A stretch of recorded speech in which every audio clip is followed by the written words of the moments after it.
Okay, so you're back in DC, right? Yeah. Back in the Division 2. Sounds about right. Taking back the city, gearing up, all that good stuff. But But but then there's this new season. season 2.0. Yeah, 2.0, and all its modifiers, right?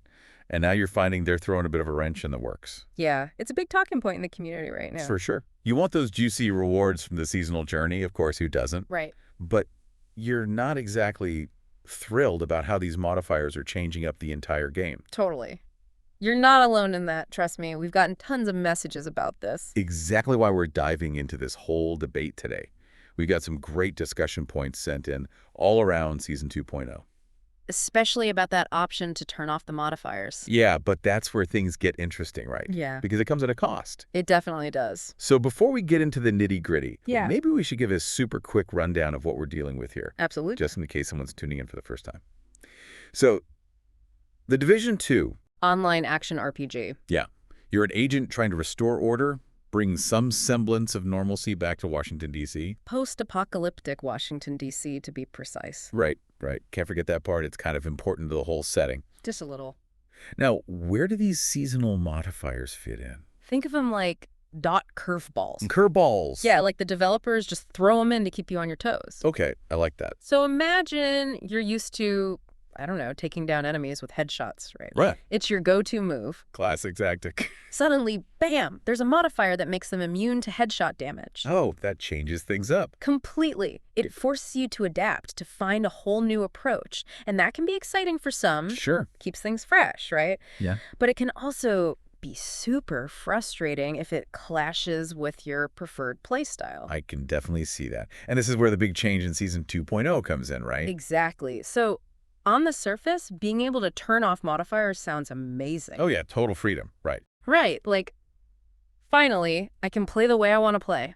But like we said, there's a catch. Big catch. Oh. You can't fully complete the seasonal journey without them. Ugh, yeah. The seasonal journey, that sweet, sweet battle pass with all the unique rewards. Yep. And to progress through it, you got to complete challenges, objectives, the whole 9 yards. So the article we're looking at today, it points out that this creates a real dilemma for players. A huge word. And it brings up this whole concept of forced choice in game design, which, you know, is a pretty big deal in the industry these days. Oh, for sure. Players end up feeling like they're being forced to engage with content that they just don't enjoy. All to get those rewards thereafter. Yeah, and that can lead to resentment. It makes the game feel more like a chore than, an escape. It's not just about offering players an option. It's about making sure that that choice feels meaningful, that it doesn't punish them for simply wanting to play the game in a way that they find fun. And the article uses some really good examples to illustrate how this isn't just some abstract design theory. No, it's a very real issue in the game. Totally. Like take Journey 5, for example. Journey 5. You've got 3 objectives in there that straight up require modifiers to be active. And Journey 6 and 7, same deal. Yeah, more of the same. So even if you absolutely hate a certain modifier, Despise it. you're kind of stuck with it if you want to progress.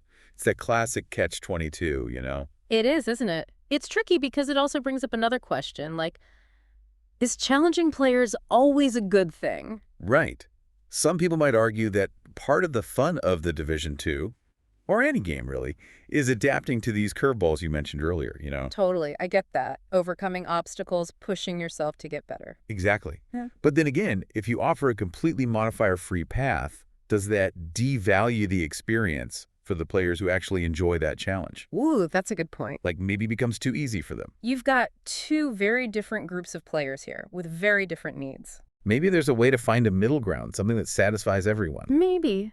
And the article actually proposes some interesting solutions that could do just that. Oh, yeah. One idea is to include a set number of modifier-specific objectives per journey. Okay, so like a limited amount. Right. That way, players who really dislike the modifiers can still progress without feeling like they're constantly being forced into them. I see. And then another suggestion is to have separate objective lists. Ooh, separate lists. Interesting. So you'd have one list with modifiers for those challenge seekers, Yeah, the players who thrive on that kind of gameplay, right.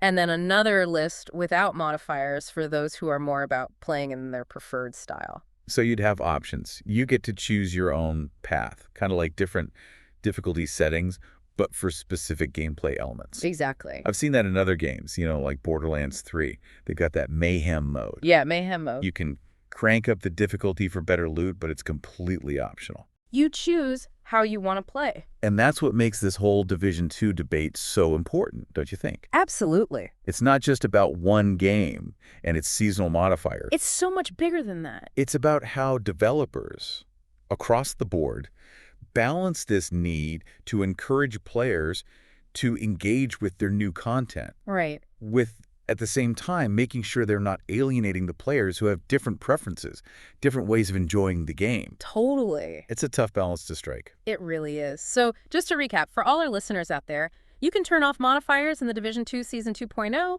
but it's going to come with a trade-off. That trade-off being your seasonal journey progress. Exactly. It's a choice, sure, but maybe not a truly free one. Yeah, not without consequences. And that's what sparked all this discussion, all these different opinions on how things should be handled. And this whole situation really highlights a trend we're seeing more and more in game design these days. What's that? This emphasis on choices, giving players more control over their experience. Makes sense. But as games keep evolving, become more complex, more intricate, developers need to think carefully about how they implement those choices. Meaning? Well, they got to understand the psychology behind those choices. Why are players making certain decisions? What are the consequences, both intended and unintended? Right, because what seems like a simple option on the surface Can have ripple effects throughout the entire game. and impact the player experience in ways that the developers maybe didn't even anticipate. It makes you think, right? What would the ideal solution look like? Tough question. Is it about eliminating challenge altogether? Or is it about offering players diverse ways to engage with that challenge? So it's not about making things easier. Not necessarily. It's about giving players the tools to tailor their experience. To really make it their own, so they can focus on what they find fun and rewarding. Exactly. Because at the end of the day, that's what games are supposed to be about, right? Fun. Fun. Who knew it could get so complicated? Oh, trust me, game design is a whole world of fascinating complexities. Glad I have you here to help us navigate it. Happy to be here. That's all for this episode. Thanks for listening, everyone. Thanks for having me.